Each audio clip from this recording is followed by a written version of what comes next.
हेॾी गूंगू छा थो चए?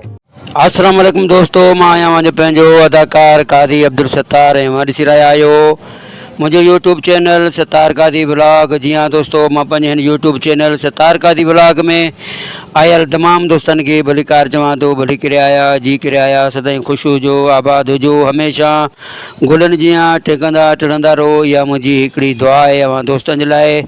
ऐं उन दोस्त जेको ठठे घारे सां वास्तो रखे थो, ग़ुलाम मुस्तफ़ा जाबरीअ खे हिकु नंढी गुज़ारिश कंदो हलंदुसि त हींअर मां अवां जे पंहिंजे हिन एरिया में घुमां फिरां पियो। मुंहिंजा 3 ॾींहं हिते आहिनि, का फ्लोट एक्टिविटीज़ आहे जिते आऊं कमुकारु कयां पियो। उन हवाले सां अगरि जे अवां ठठे घारो साकिरो ॻाढ़ो जे वेझे आहियो त पंहिंजो जेको आहे कमेंट में पंहिंजो नंबर सेंड कयो त जीअं अवां सां राब्तो थी सघे।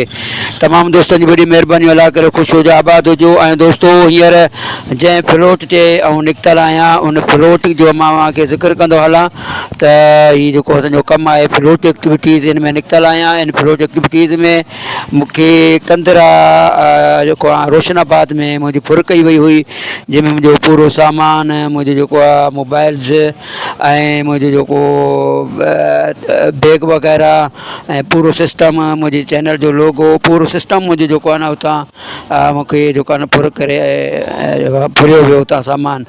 ऐं जंहिं करे जेको आहे काफ़ी दोस्तनि जा मैसेज बि आया हूंदा आहिनि, दोस्तनि खे मां वीडियो न ॾेई सघियो आहियां। हींअर वरी मूं ॿीहर जेको आहे पंहिंजो मोबाइल हथु करे ऐं जेको आहे अवां दोस्तनि ते ई वीडियो पहुचाइण जी मां कोशिशि कयां पियो। तमामु दोस्तनि जी वॾी महिरबानी, अला करे ख़ुशि हुजो, आबाद हुजो।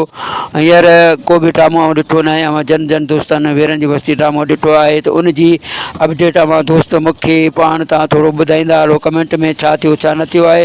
हींअर जीअं ई मां ड्रामो ॾिसंदुसि त उनजी जेका आहे अवां दोस्तनि खे कोशिशि कंदुसि त मां उनजी पूरी अपडेट अवां दोस्तनि तक पहुचाईंदो हलंदुसि।